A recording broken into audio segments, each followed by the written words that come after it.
boleh kebanding-bandingin ya. Jadi kita harus adil dalam memperlakukan seorang anak ya.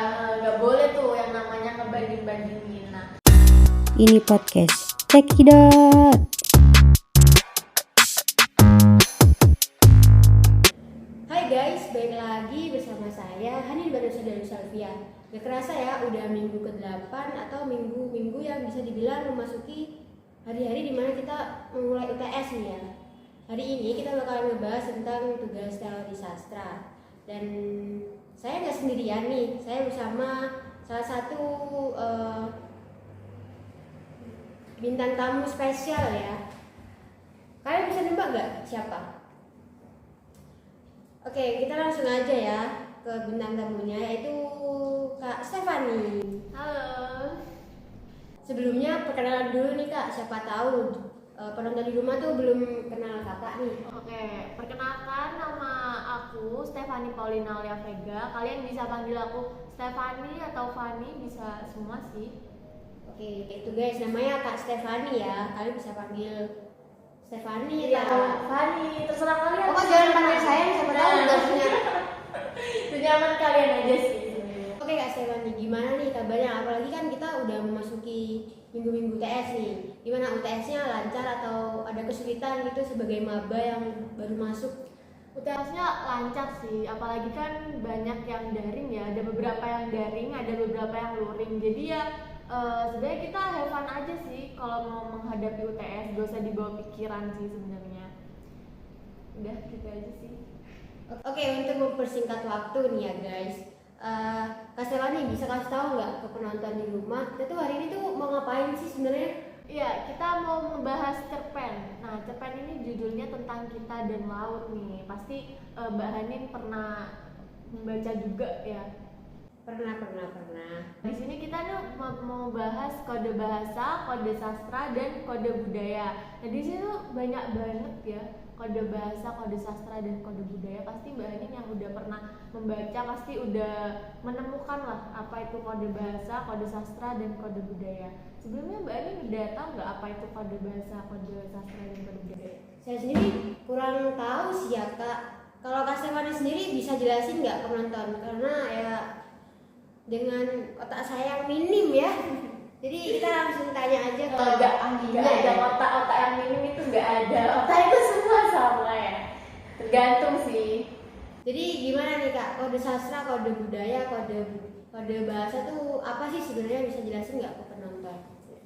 Oh ya, untuk pengertian kode sastra itu kode yang berkenaan dengan hakikat, fungsi sastra, karakteristik, kebenaran, imajinatif dalam sastra sebagai dokumen sosial budaya.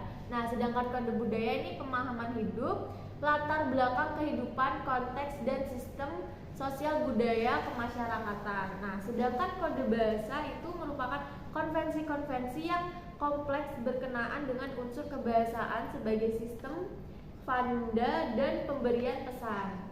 Nah itu guys, jadi pengertian kode bahasa, kode budaya, kode sastra itu udah dijelasin ya sama Kak Stefani. Jadi pengertiannya ya kayak gitu. Semoga kalian di rumah paham ya apa yang tadi saya sampaikan. Amin. Nah, buat kan tadi udah dijelasin nih pengertian kode bahasa, sastra, dan budaya. Mbak Hanin udah nemu nggak ini?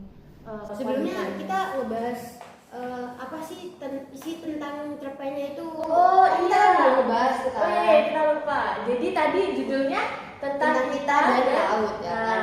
Nah, Kalau saya sendiri ngebaca tuh intinya ceritanya tuh tentang seorang ibu yang memiliki 2 anak. Jadi sang ibu tuh punya anak yang memiliki, salah satunya memiliki keterbutuhan khusus ya, kayak ya mohon maaf ya, cacat gitu. Terus satunya tuh normal. Jadi sang ibu nih apa ya, memperlakukan kedua anaknya tuh berbeda, jadi nggak adil gitu guys. ya mungkin anak yang normal ini iri karena yang anak yang memiliki keterbutuhan khusus itu diperlakukan dengan baik sama ibunya. Nah, sedangkan yang normal ini mungkin kurang diperhatikan lah sama ibunya ya. Nah, makanya di sini anaknya ini menulis cerpen yang akan kita bahas nih kali ini cerpennya. Nah, Oh ya, tadi kan udah ngejelasin nih pengertian kode bahasa, kode budaya, sama kode sastra. Nah, kira-kira Mbak Ani nemu nggak nih kode bahasa, kode sastra, sama kode budaya? Kalau boleh jujur sih, saya cuma nemu 2 ya kak. Iya. Kode bahasa yang ada di paragraf kedua di kalimat yang lalu setelah itu sambil terlentang di tempat tidur, aku segera membuat adegan dalam kepalaku. Jadi yang termasuk dalam kode bahasa tuh membuat adegan dalam kepalaku. Jadi kenapa termasuk dalam itu masuk ke kode bahasa? Karena dalam kalimat membuat adegan di kepalaku tuh maksudnya kayak seseorang tuh lagi berhalusinasi gitu, kayak membuat adegan sendiri gitu di kepala, kayak misal mau ngapain gitu. Jadi ya gitu. Ada lagi nggak Mbak Ani? Ada satu lagi sih yang saya temuin di kalimat di cerpen tersebut.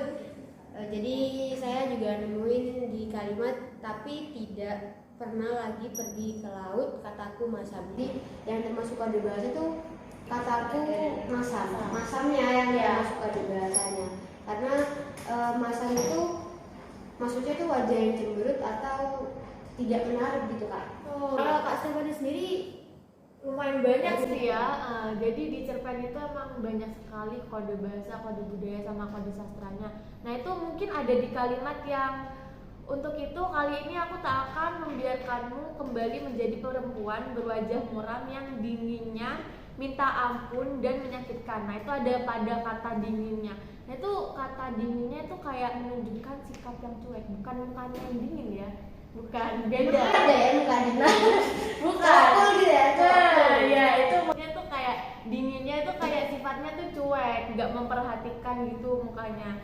Nah terus ada lagi nih, kalau aku tidak segera datang dan menyemburkan api dari mulutmu dan aku akan terbakar. Nah itu maksudnya menyemburkan api bukan mulutnya terus menyemburkan api gitu ya. Nah itu nggak mungkin dong ada manusia yang seperti itu. Nah itu maksudnya tuh kayak kata-katanya pedes gitu loh, asar. Nah menyakitkan banget kan jadi kata-katanya. Jadi ada lagi nih, ini kalimatnya sepasang matanya yang sok hangat. Jadi tuh di kalimat ini bukan matanya terus hangat gitu, bukan ya. Jadi tuh di sini dokternya ini sok ramah gitu sama anaknya ini, bukan ini. Jadi dia tuh kayak gimmick gitu ya. Nah sok-sok gitu kan ya, tapi sok-sok ramah gitu kan. Oh ya itu tadi semua termasuk kode bahasa. Nah kalau kode budayanya nih ini mungkin ya kan jadi kan kayak dibanding-banding, bukan dibandingkan sih, lebih tepatnya ibunya ini kan kayak memberi perhatian lebih kan kepada anak yang kurang ini mungkin ya, Berkebutuhan khusus. berkebutuhan khusus. Nah orang-orang nih biasanya buat para ibu-ibu nih terutama biasanya kan karena anaknya yang kurang ini mungkin ya, yang memiliki keterbutuhan khusus, jadi mereka diperlakukan spesial, kayak lebih diperhatikan daripada anaknya yang normal. Nah itu sebenarnya tidak boleh kan, itu kayak tidak adil gitu kan. Nah jadi itu termasuk kode budaya. Nah satu lagi nih ada kode sastra. Nah kode sastra nih sayang sekali aku juga nemu cuma satu ya. Terus kayak mungkin nemu aku nggak nemu. Iya.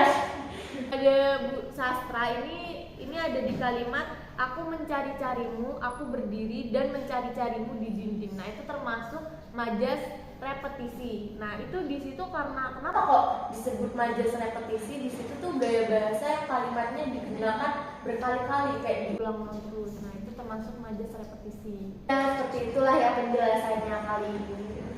By the way kenapa Mbak Ani nih harum sekali nih hari ini? Oh ya jelas lah. Saya pakai parfum dari Blossom. Kamu mau lihat nggak? Mau. Timurin. Nih saya dari tadi tuh pakai ini nih dari parfum dari Blossom. Ini udah halal ya. Jadi, ya jelas. Boleh lah ya. Boleh dicoba nggak? Boleh. Bawa pulang juga boleh kok. Boleh. Stoknya banyak di rumah ya. Oh ya udah aku bawa pulang deh ya. Boleh. Terima kasih nih Mbak Anin, aku coba dulu ya. Harum sekali.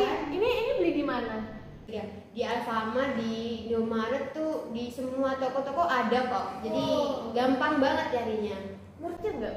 Murah banget. Oh, murah banget ya. Apalagi di kantong-kantong mahasiswa ya, jadi murah kok. Boleh nih. Kapan-kapan saya kalau habis nih pasti bakalan beli nih mampir. Boleh nih kan dibawa? Bawa pulang Terima aja. kasih. Jadi kan dari tadi kita udah ngebahas tuh dari inti ceritanya apa, terus kode-kode bahasa, kode sastra, kode budayanya. Jadi kita bisa mengambil pesan dari cerita tersebut tuh kita nggak boleh ngebanding-bandingin ya. Ya, Jadi kita benar. harus adil dalam memperlakukan. Seorang anak ya, nggak boleh tuh yang namanya ngebanding-bandingin. Nah, kan mereka juga punya hati kan. Pasti kalau misal yang satunya nggak diperlakukan adil itu pasti yang satunya iri. iri. Nggak boleh tuh kayak gitu. Terutama buat orang-orang tua di rumah tuh nggak Apalagi boleh. orang tua ya harusnya adil lah sama anaknya, nggak boleh kayak gitu tuh. Ya, Kayaknya udah banyak banget yang kita bicarain ya Kak ya. Makasih banget loh udah Sama-sama. menyempatkan waktu buat datang ke acara podcast. semoga kalian semua yang di rumah memberi podcast kali ini tuh memberi manfaat buat kalian semua. Pastinya ya, itu ilmu buat kalian semuanya guys. Terutama kalau bahas yang kayak gini-gini nih, keren sekali. Oke, mungkin itu saja yang kita bisa sampaikan ya kali ini. Jadi see you next on the podcast selanjutnya ya guys ya. Ditunggu aja ya. Stay tune. Dadah. Have a nice day ya guys.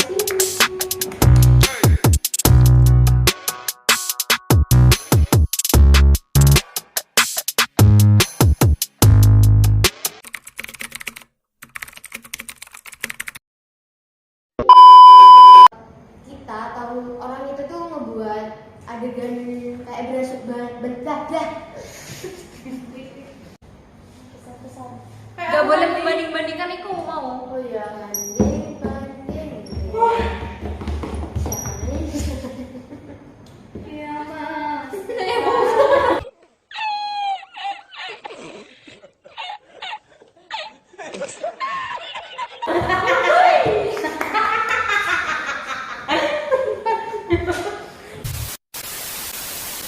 Ya, aku tanya dulu. Apa kamu yang tanya apa terus aku jawab? Ya, iya. Tanya. Oh ya, dia. Ya Allah, aku pasrahkan diriku sepenuhnya pada saat ini kepada penguasa langit dan bumi. Kalau aku ikhlas, ya Allah, aku ikhlas. Tadi udah pesan. Kayaknya udah. Oh ya, jangan lupa subscribe. Betul guys. Jangan lupa di like juga, jangan lupa di komen guys. Karena Subscribe itu gratis. membuat kalian membantu saya mendapatkan duit. Nah, Duitnya buat beli apa kak? Skincare. Buat beli harga diri.